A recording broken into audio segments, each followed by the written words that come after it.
एक बालक जिसकी परवरिश एक शेरनी ने की। जी हां, इतिहास की एक रोचक घटना।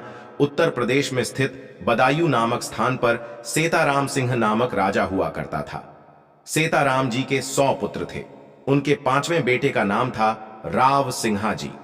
राव सिंहा जी के जन्म के समय राजा ने दासी को प्राचीन तौर तरीके के हिसाब से समय झांत करने के लिए कहा, लेकिन दासी को याद ना रहा।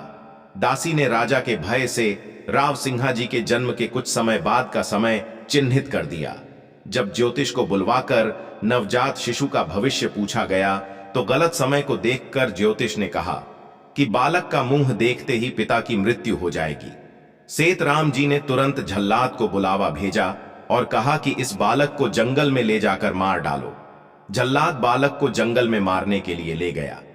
मात्र एक दिन के बालक को मारने में झल्लाद के भी हाथ कांप उठे और सोचा राजा का आदेश भी है। झल्लाद ने बालक को एक शेरनी की गुफा में यह सोचकर फेंक दिया कि यह उसका निवाला हो जाएगा।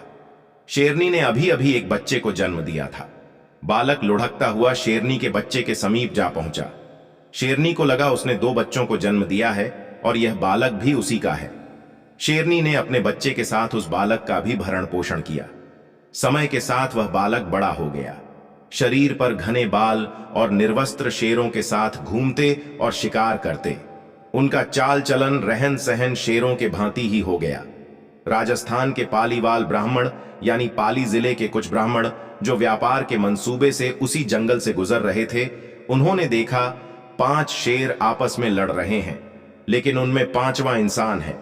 और मजे की बात तो यह थी वो अकेला चारों पर भारी पड़ रहा था। यह देख उनके पैरों तले जमीन खिसक गई।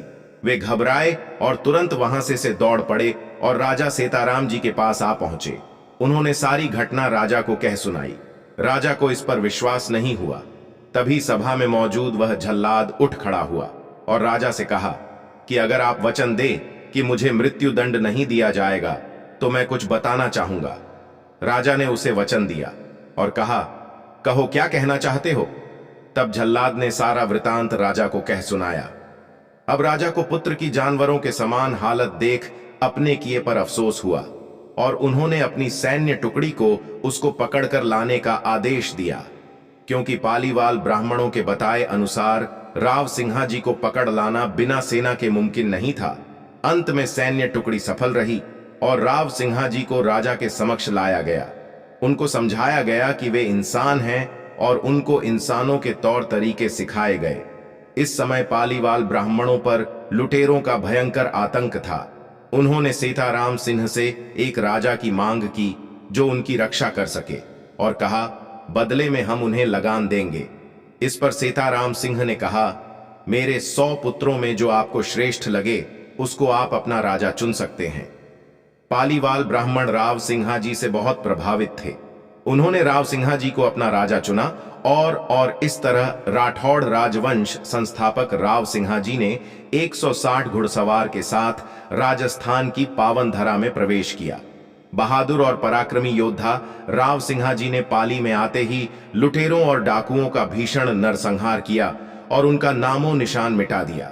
और एक बार राव सिंहा जी गौरक्षा में अकेले ही एक सैन्य टुकड़ी से भिड़ गए और इस मुठभेड़ में बलिदान हो गए।